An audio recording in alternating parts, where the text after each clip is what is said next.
Good morning, my people. Happy Easter. It is news time again on this very channel, Victory Voice TV, where you get all those news that you know as they go. Please hit the red subscribe button if you're just meeting us for the first time. We are back online, okay?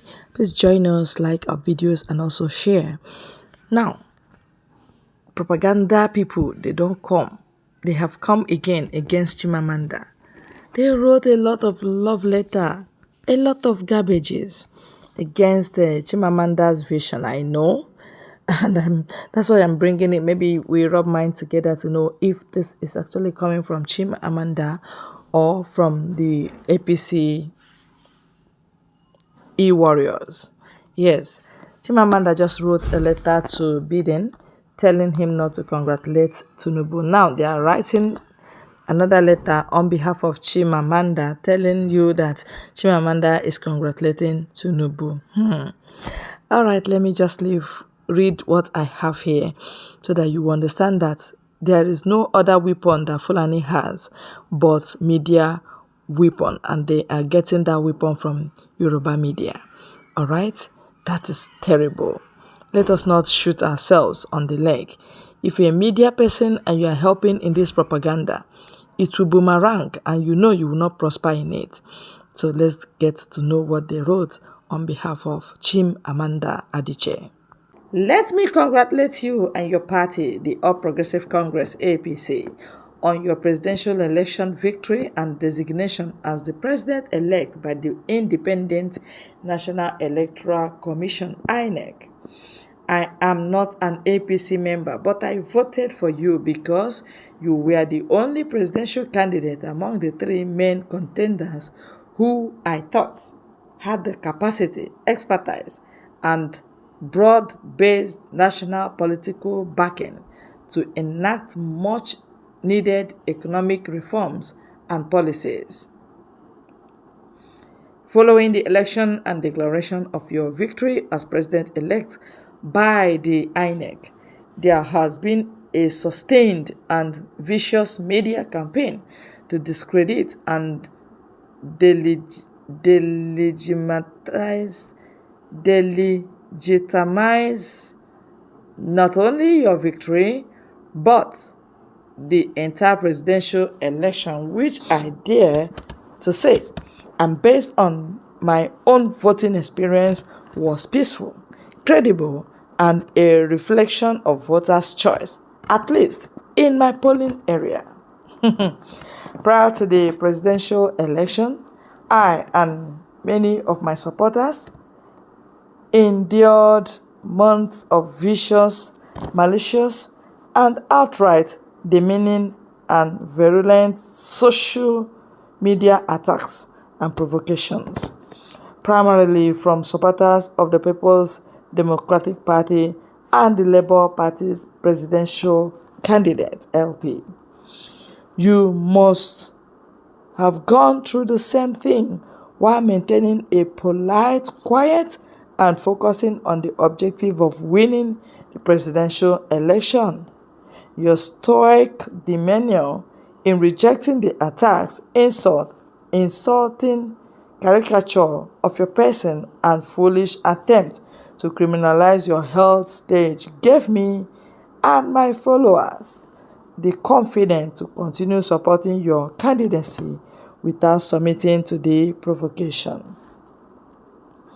The widespread hardship curated by the Central Bank of Nigeria (CBN), ill-advised and maybe politically motivated Naira redesign strategy and cashless policy generated grist for many political provocations and aggressive online social media attacks against the APC and your followers.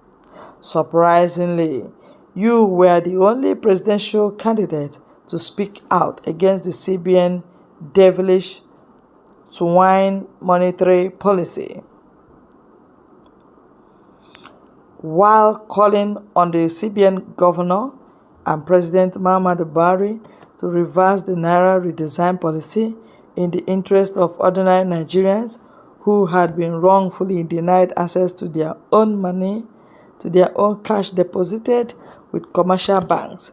Mr. Peter Obi, the Labour Party's presidential candidate, is on record as advising Nigerians to bear with the CBN Naira redesign policy, which effectively became a Naira confiscation policy, obviously in the hope of benefiting in terms of votes from policy widespread public anger against LPC. Thank goodness. Thank goodness. Everything worked out perfectly for you and your party. No one, not even your most ardent opponent or critic, can now claim that your well-deserved victory and declaration as president-elect were the product of vote buying or vote inducement with cash. The election have now passed. However, it appears that many supporters of LP presidential candidate have taken political provocation and virulent social media propaganda to dangerous levels in order to discredit and reverse a popular mandate freely given to you by Nigerians. I especially refer to Mrs. Chimamanda's letter to President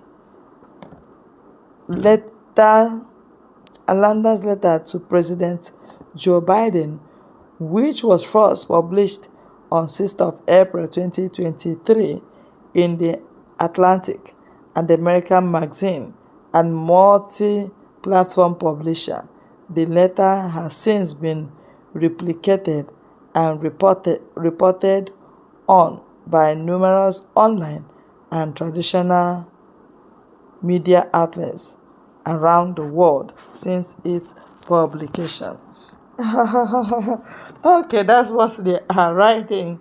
This is arrant nonsense, is a garbage.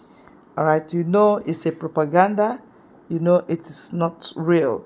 It's just someone that is trying to distract attention from what it should be to what it should not be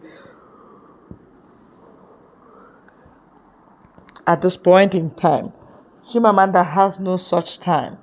All right, she wrote her mind to Joe Biden and she condemned Tinubu outrightly. So how come she comes to local magazine almost the same time from US or from where to write and garbage rubbish? That is lies from the pit of hell. There are people, you can see the level of propaganda they are doing in this government. You can see the level of fabrication. You can see the level of forgery. You can see the level of childish character they are portraying, even in political world. Well, that's the news we have for you. Just drop your own opinion. Talk whether na Chimamanda write this one or and being na them they write their own thing. All right, make I leave on here. Thank you.